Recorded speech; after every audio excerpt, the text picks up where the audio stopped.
Auzubillahiminash-shaytanir-rajim. Bismillahir-rahmanir-rahim. Dear students, I hope you are all well about your health and iman. I am Professor Dr. Mirza Muhammad Akmal Nadeem, your computer teacher. Dear students, cyber sphere infobyte के platform से हम लोग C programming language को discuss कर रहे हैं, जो कि एक हाई लेवल लैंग्वेज है। और इसके अंदर हमने आज तक बहुत सारे एलिमेंट्स और इसके अलावा इसका बेसिक स्ट्रक्चर, इसकी हिस्ट्री और इसके इनपुट आउटपुट फंक्शन डिस्कस कर लिए हैं। और ये वो वाले फंक्शन है वो जो सिर्फ सी लैंग्वेज का हिस्सा नहीं है, बल्कि जितनी भी हाई लेवल लैंग्वेजेस हैं उनका बेसिक पार्ट है। यानी उसके भी लाइब्रेरी फंक्शंस के अंदर ये चीजें ऐड होती हैं, उसका स्ट्रक्चर ये ऐड होता है जो हम डिस्कस करें इस लैंग्वेज के अंदर। क्योंकि हिस्टोरिकल देखा जाए तो ये लैंग्वेज जो है वो एक्चुअली ड्राइव की गई है बेसिक से, और उसके बाद बी लैंग्वेज से सी एंड देन सो ऑन। और इसी तरह बाकी लैंग्वेजेस की तरह जो है ये हाई लेवल लैंग्वेज जो है वो दूसरी लैंग्वेजेस का स्कोप बनी है। ठीक है, तो इसलिए जो टर्मिनोलॉजीज हम इसके अंदर सीख रहे हैं बेटा, चाहे आप मैट्रिकुलेशन में, इंटरमीडिएट में है, या फिर आप सॉफ्टवेयर इंजीनियरिंग या कोई भी बीएस का प्रोग्राम आईटी से रिलेटेड या कंप्यूटर साइंस के हवाले से कर रहे हैं, तो उसके लिए इक्वली इंपॉर्टेंट है। तो हर बच्चा इस एलिमेंट को इनको गौर से समझे, क्योंकि प्रोग्रामिंग हमारी स्टार्ट हो चुकी है। हम बाकायदा प्रोग्राम्स को इन्हीं ऑपरेशन के थ्रू ऑपरेट करते हैं जो हम डिस्कस करते हैं। ठीक है बेटा, तो आज का जो है वो हमारा टॉपिक बेसिकली है compound assignment operators in C language. C language के अंदर कंपाउंड असाइनमेंट ऑपरेटर्स का क्या काम होता है, इस टॉपिक को जो है वो हम लोग स्टार्ट करने से पहले कुछ चीजें जो हमारी लास्ट लेक्चर के अंदर रहती थी और इस लेक्चर का भी वो हिस्सा है, उनको पहले डिस्कस कर लेते हैं, क्योंकि वो दोनों लेक्चर्स के दरमियान में जो है वो कह सकते हैं कि दोनों का एक जोड़ बनाती है, या फिर उसके अंदर बहुत सारी चीजें ऐसी हैं जो कि शामिल होना लाजमी है। उसके अंदर एक हमारी सबसे पहले टर्म यूज होते हैं यूनरी एंड बाइनरी ऑपरेटर्स की। Unary and binary operators, unary operators वो ऑपरेटर्स होते हैं जो कि with single operands.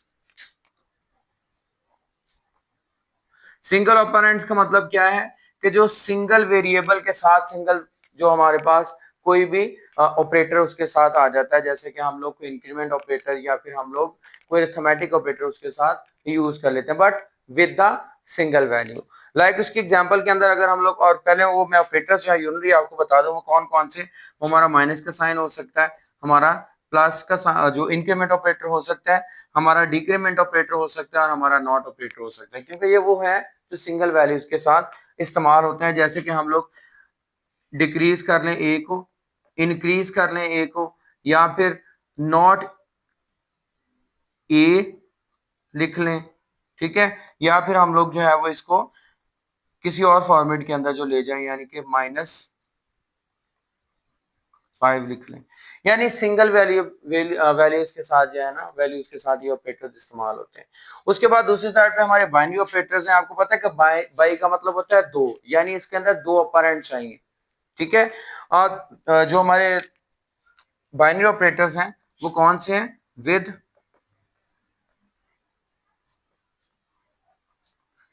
To operands. ठीक हो गया, जिनके अंदर दो ऑपरेंड जो है वो इस्तेमाल होते हैं। और वो कौन कौन से हमारे पास हैं, जैसे कि प्लस हो गया, माइनस हो गया, मल्टीप्लाई हो गया, डिवाइड हो गया, और उसके बाद हमारे पास मॉड्यूल साइन हो गया।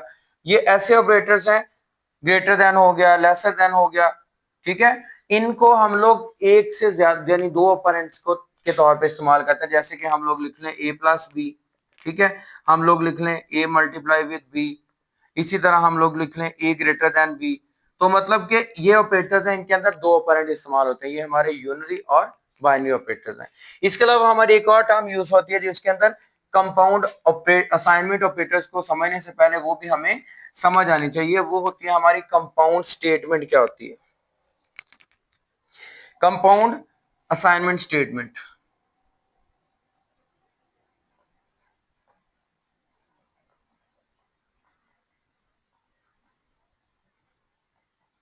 कंपाउंड ऑपरेटर के बारे में हमने सॉरी असाइनमेंट ऑपरेटर के बारे में हमने कल ये बात डिस्कस की थी कि असाइनमेंट ऑपरेटर हमारा ऐसा ऑपरेटर होता है जिसके अंदर क्या चीज शामिल होती है हमारी, कि हम किसी को वैल्यू असाइन करने के लिए इस्तेमाल होते हैं, करते हैं इसको।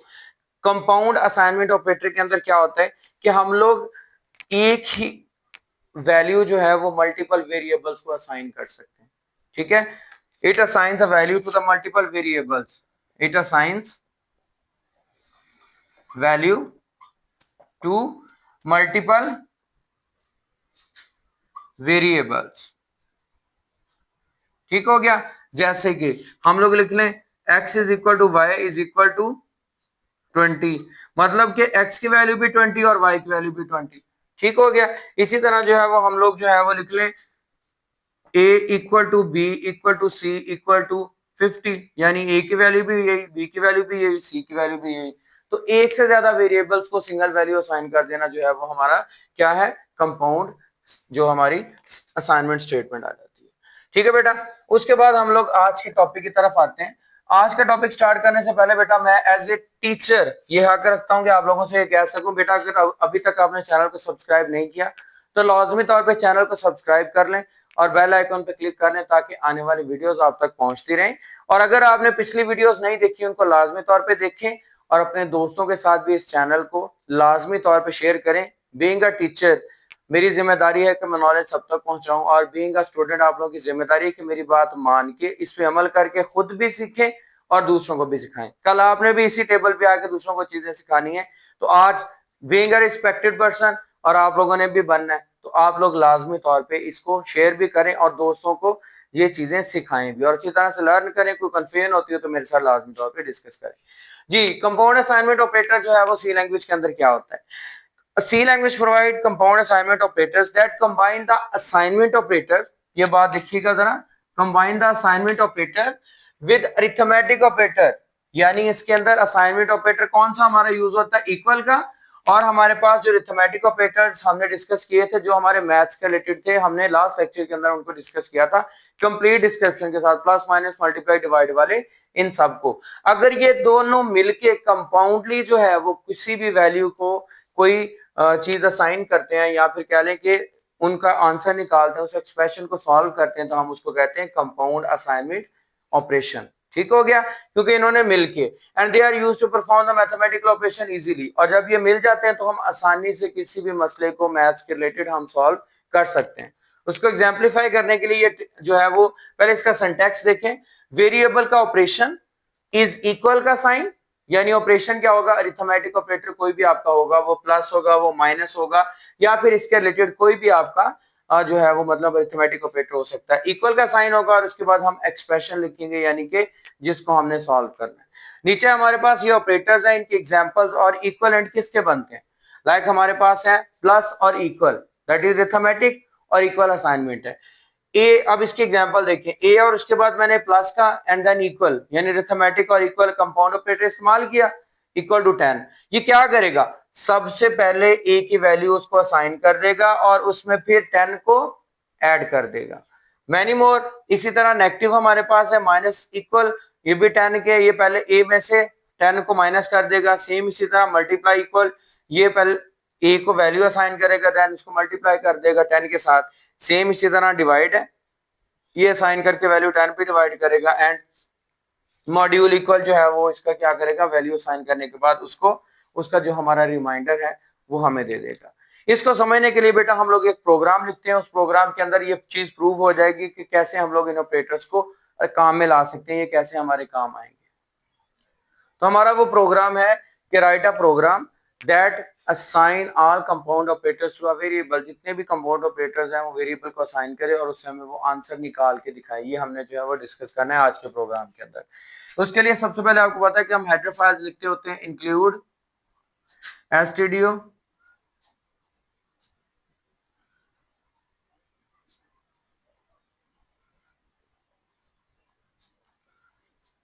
.h, ठीक है।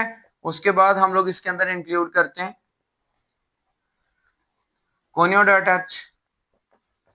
उसके बाद बेटा मैं इसके अंदर जो है वो इंट मेन फंक्शन यूज करूंगा क्योंकि मैं इसकी जो रिटर्न टाइप है वो इंटीजर में लेना चाह रहा हूँ।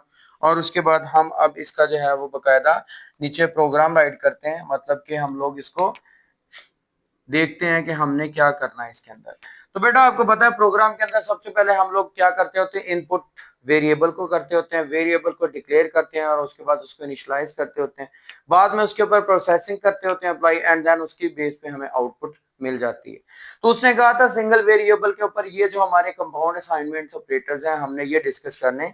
तो क्या करेंगे हम लोग इसके अंदर, सबसे पहले हम लोग को वेरिएबल डिसाइड करेंगे जिसके ऊपर हमने ये साइन करना है। तो वेरिएबल हमने इंटीजर उसकी डाटा टाइप असाइन की और उसका नाम हमने ए रखा, ठीक है।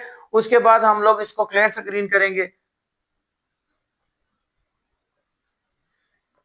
देन उसके बाद हम लोग क्या करेंगे, अब हम लोग बकायदा ए को वैल्यू इनिशियलाइज कर देंगे, यानी असाइन कर देंगे उसको वैल्यू जो कि हमने 10 असाइन कर दी।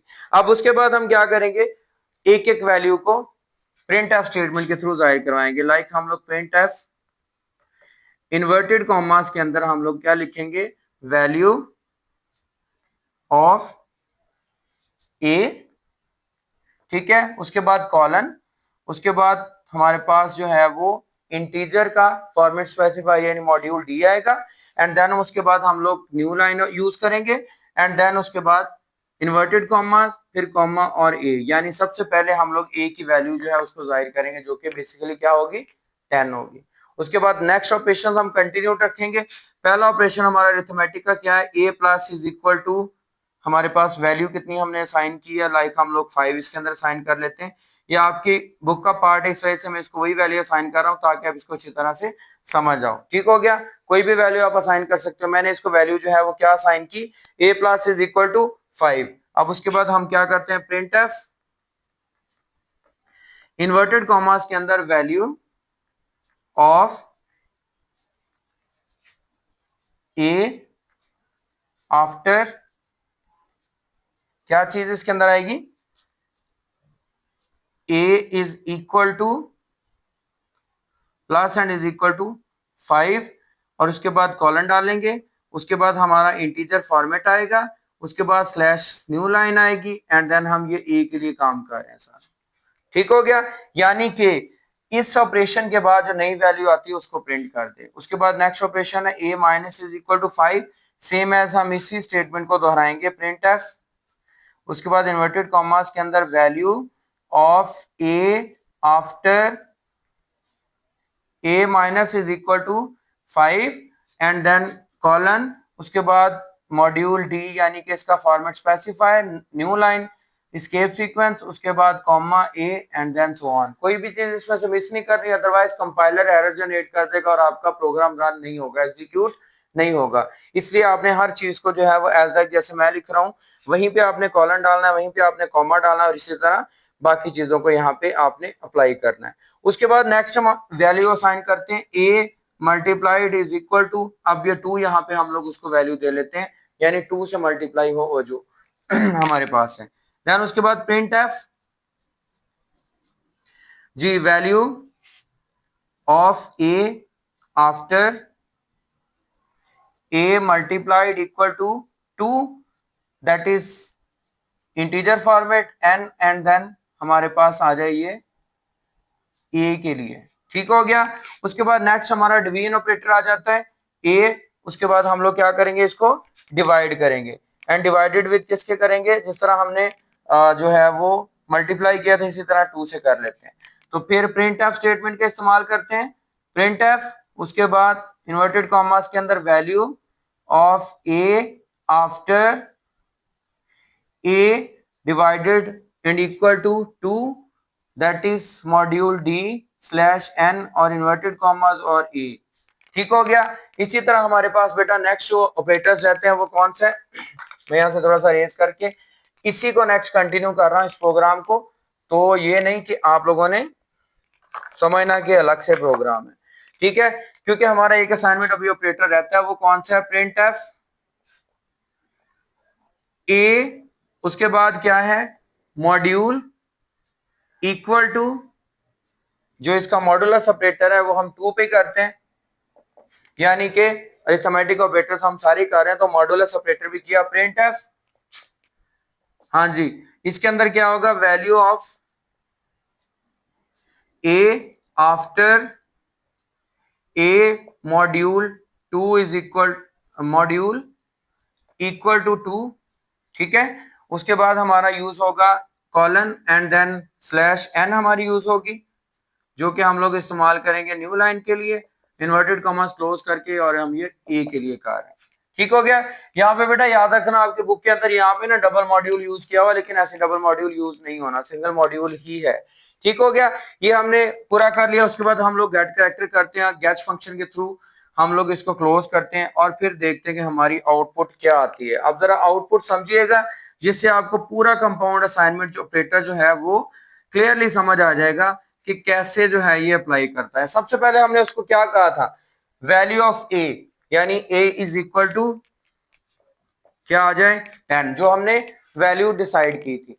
उसके बाद वो क्या करेगा, value of a after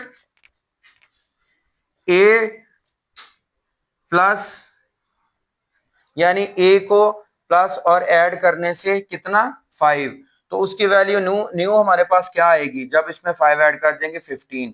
same इसी तरह value of a minus and then 5। अब क्या होगा, यहां पे चीज गौर करने वाली है कि यहां पे हमने ये लिखा value of a after this, यानी जो लास्ट वैल्यू आई है उसमें से हमारा नेक्स्ट माइनस हो रहा है। मैं इस कंपाउंड को इस वजह से कर रहा हूं, वैसे आप कहीं पे भी ये सिंगल सिंगल यूज करेंगे तो अलग वर्क करेगा, इस प्रोग्राम के अंदर ये ऐसे काम करेगा। 15 में सिर्फ जो ए 5 है वो माइनस हो जाएंगे, यहाँ पे हमारे पास आंसर आ जाएगा 10।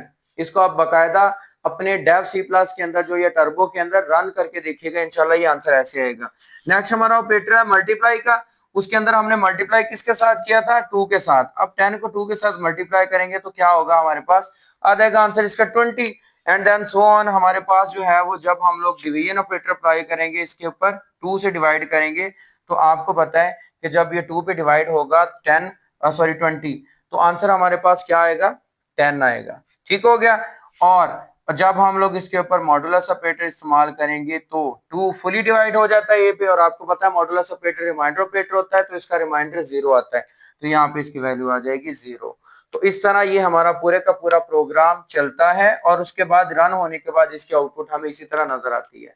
आपको कोई भी क्वेश्चन लॉन्ग में कंपाउंड असाइनमेंट ऑपरेटर के बारे में आता है, आपने डेफिनेशन लिखनी है, उसका सिंटैक्स लिखना है, इसी तरह ऑपरेटर्स और साथ में उनके एग्जांपल्स कोड करने के बाद बाकायदा इसी प्रोग्राम को आपने एलेबोरेट कर देना है, साथ में उसके आउटपुट भी लाजमी मेंशन करनी है, ताकि एग्जामिनर समझ सके कि आपने ये लॉजिक्स अच्छी तरह से क्लियरली उसको समझाए हैं। तो बेटा उम्मीद करता हूं कि आपको ये वाला आज का टॉपिक अच्छी तरह से समझ आ चुका होगा। फिर भी अगर इसके अंदर कोई कंफ्यूजन हो, कोई मसला हो, तो कमेंट बॉक्स में लाजमी बताइएगा। और अगर आपने अभी तक चैनल को सब्सक्राइब नहीं किया तो लाजमी तौर पे चैनल को सब्सक्राइब कर लें, बेल आइकन पे क्लिक कर लें, ताकि आने वाली वीडियोस आप तक पहुंचती रहें। और इसके अलावा अपने दोस्तों के साथ इतना इसको शेयर करें जितना आप इल्म में इजाफा चाहते हैं, क्योंकि अल्लाह पाक आपका भी इल्म उतना ही बढ़ाता है जितना आप इल्म को फैलाते हैं, और ये नेकी है और जरूर कीजिएगा। ठीक है, दुआ में याद रखिएगा, अपना बहुत ज्यादा ख्याल रखिएगा। इंशाल्लाह मिलते हैं नेक्स्ट वीडियो के अंदर। जज़ाकल्लाह।